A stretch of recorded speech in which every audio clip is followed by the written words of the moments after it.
Cette fronde anti-Linky a aussi pour conséquence de favoriser l'autoconsommation. Imaginez si demain vous n'aviez presque plus de factures de gaz ou d'électricité à régler.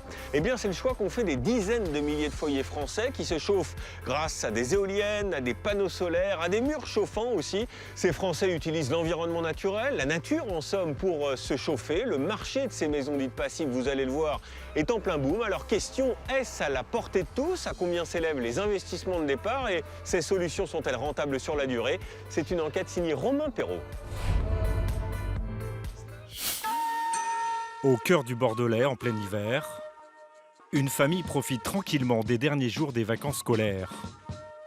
Dans une ambiance cosy et décontractée.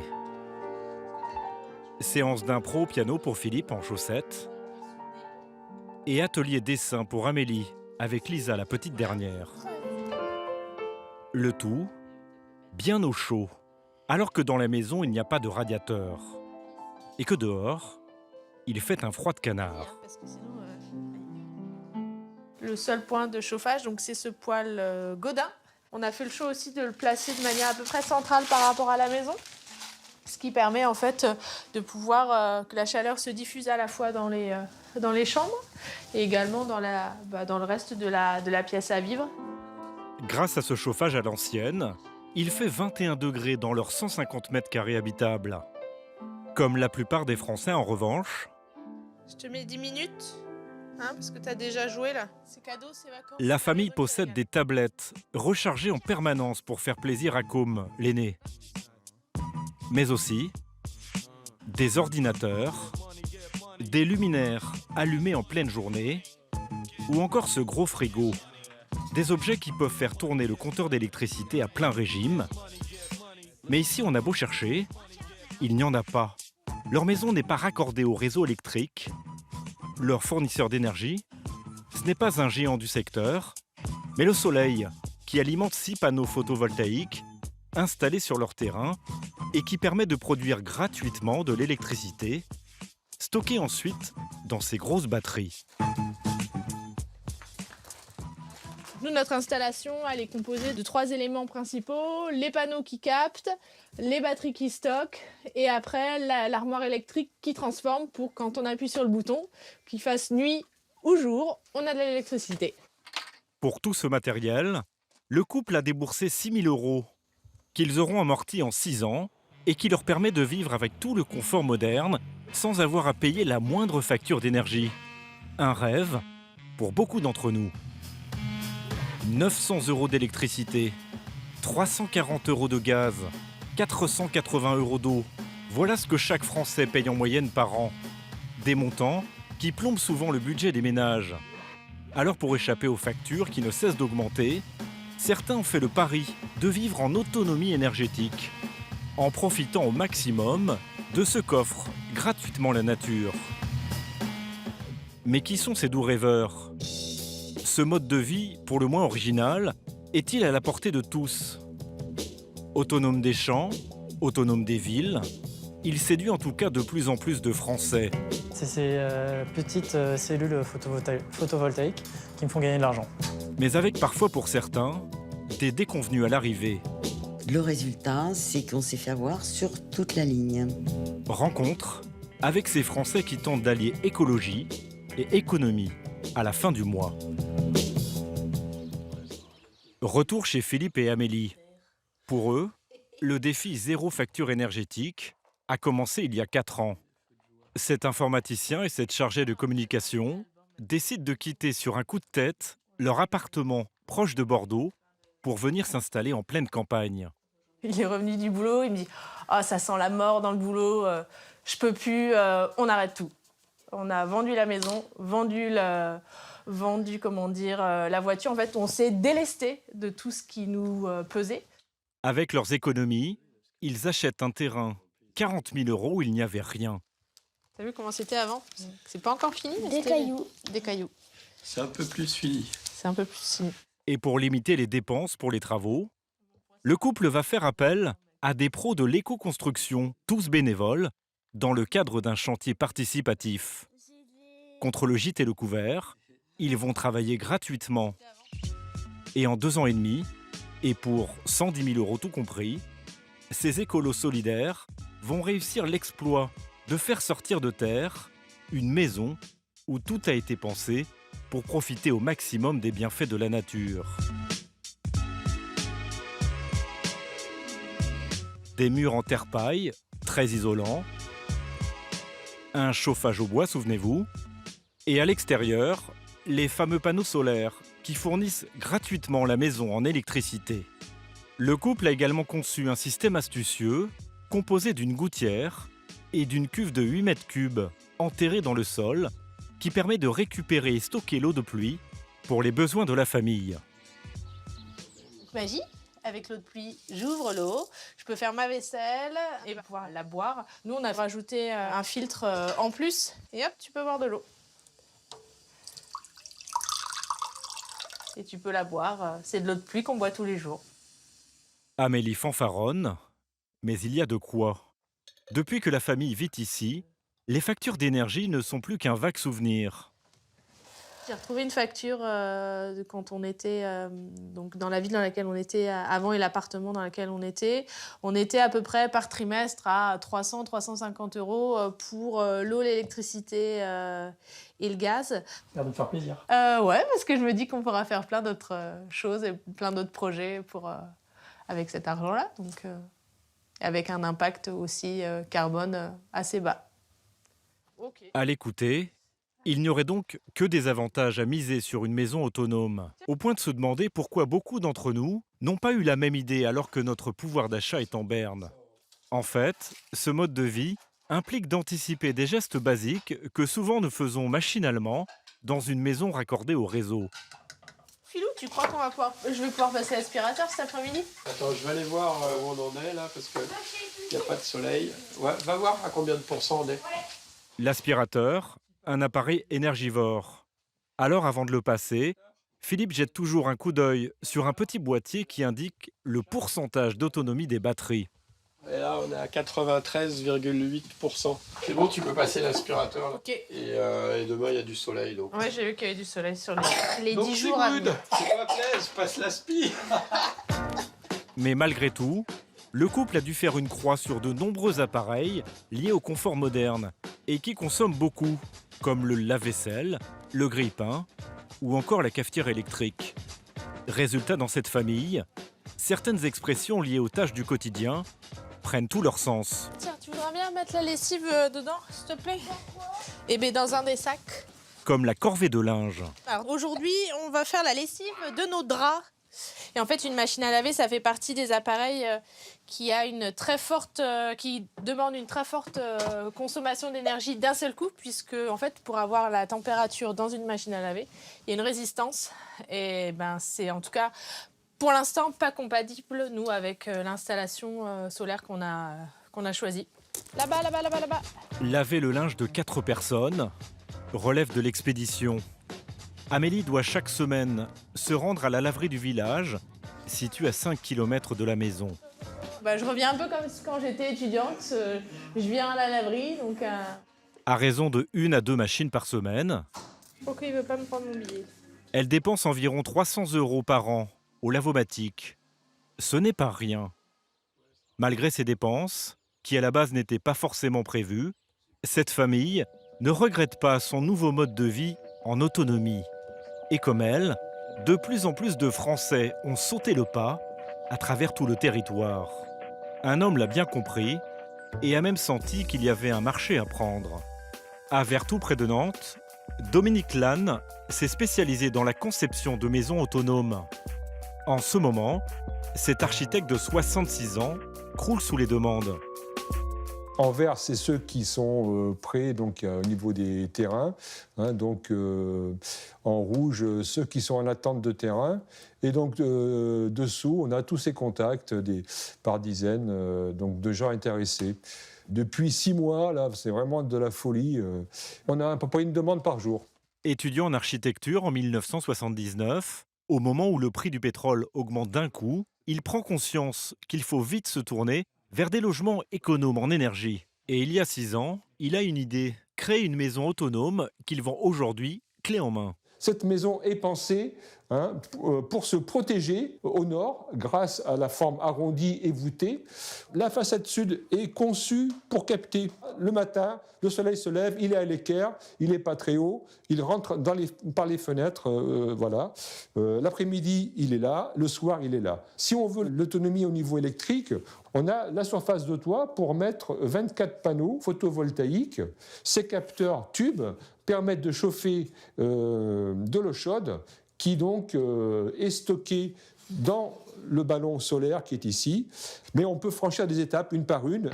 Coût de cette drôle d'habitation en forme d'igloo, entre 160 000 et 200 000 euros selon la surface.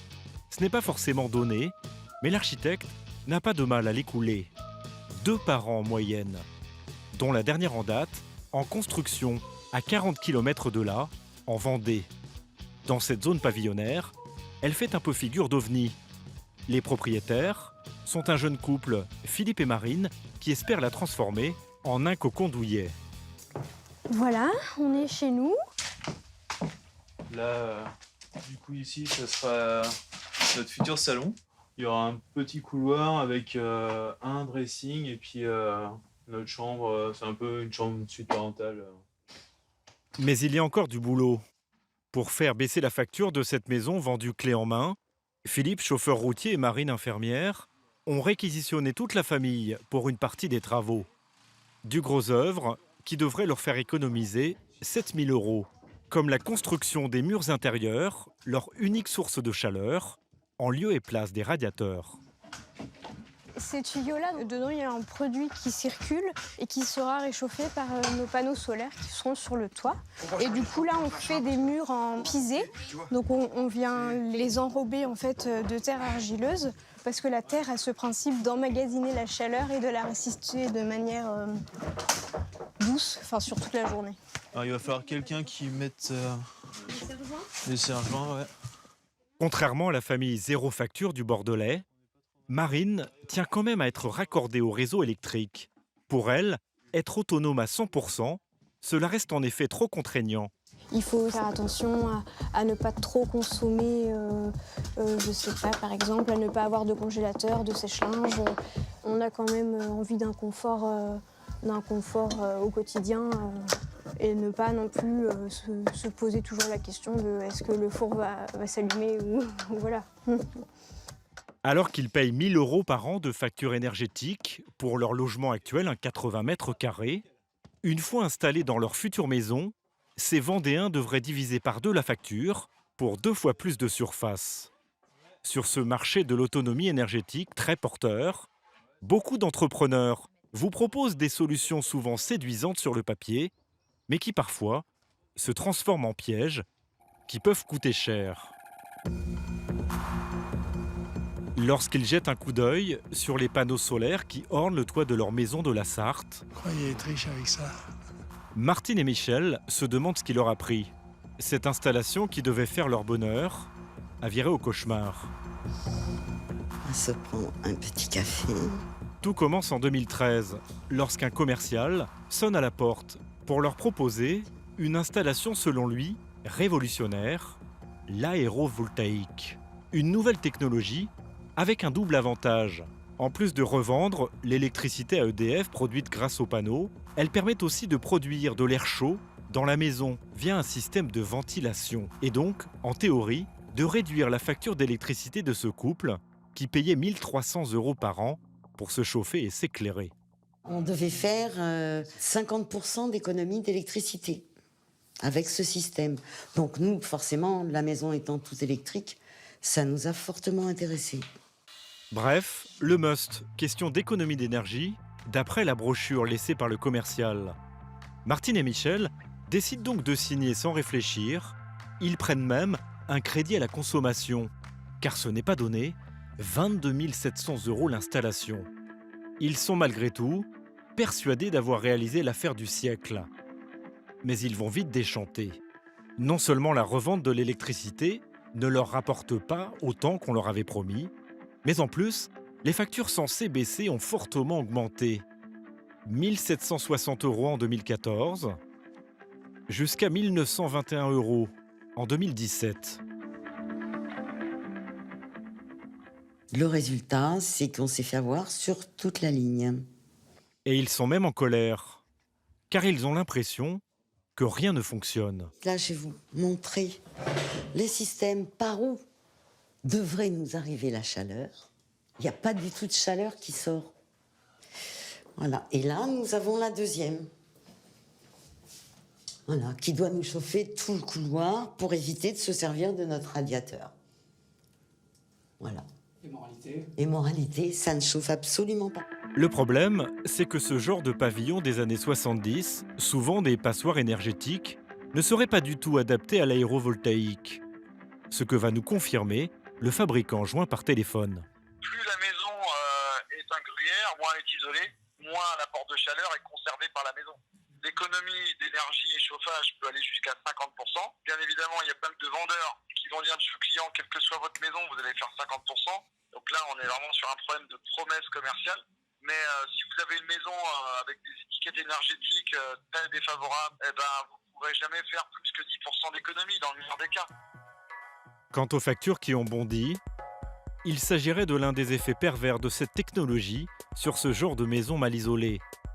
Lorsqu'il fait très froid dehors, l'EcoBoost, une résistance électrique, se déclenche automatiquement pour réchauffer l'air qui va ventiler dans la maison. Avec à la clé une surconsommation d'énergie et donc une explosion des factures.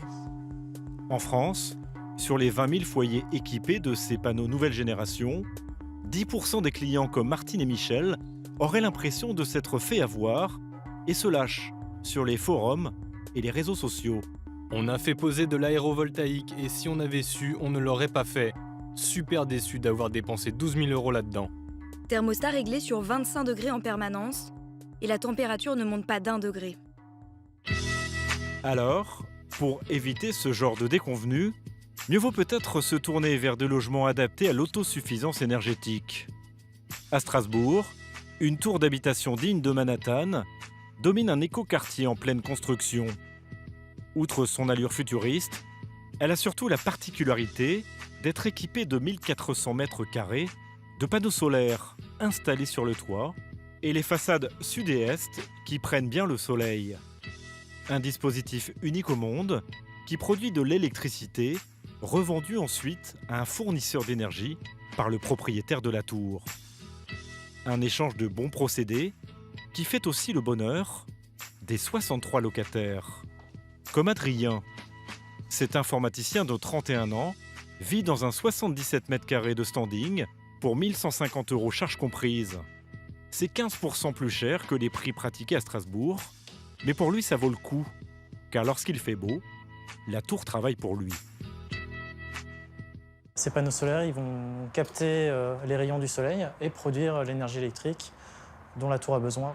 C'est ces petites choses-là qui vous font gagner de l'argent. Voilà, c'est ça, c'est ces petites cellules photovoltaïques qui me font gagner de l'argent.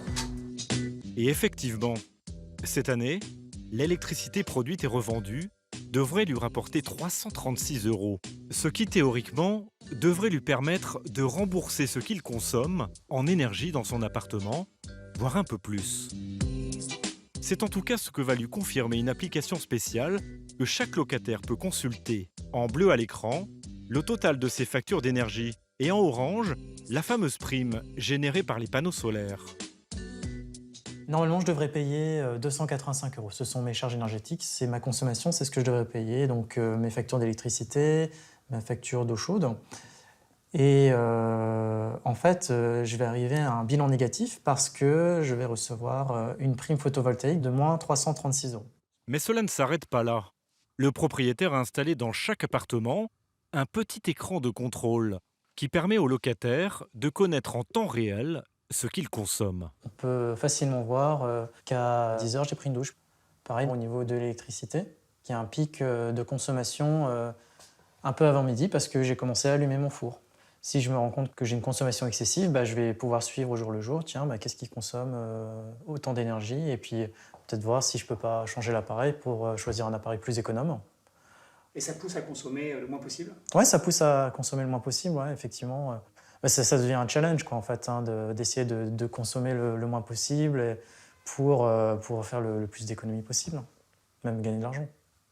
Dans cette tour, Dépenser le moins possible en optant pour une consommation vertueuse serait devenu un jeu, voire une obsession. Lors des apéros entre voisins au dernier étage, c'est même le sujet de conversation numéro 1. Je consomme moins que toi quand même. D'accord. Je consomme 2 fois moins que toi en eau chaude. Moi, l'eau chaude, j'en ai moins que toi, regarde l'eau chaude. Oui, mais je suis à 1091 kWh.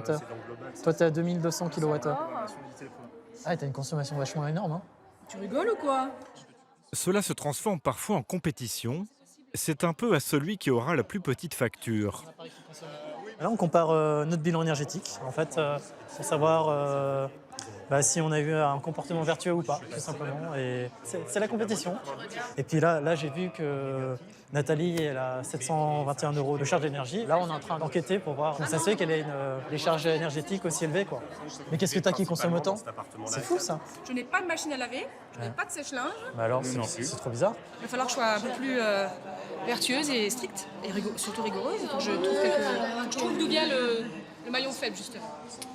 D'ici 5 ans, plusieurs tours écolo-économes comme celle-ci devraient sortir de terre à Bordeaux, Dijon ou encore Saint-Étienne.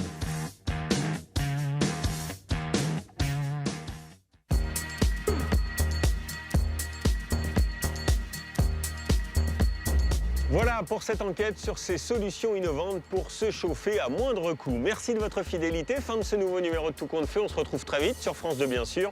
Et d'ici là, restez curieux. Ciao.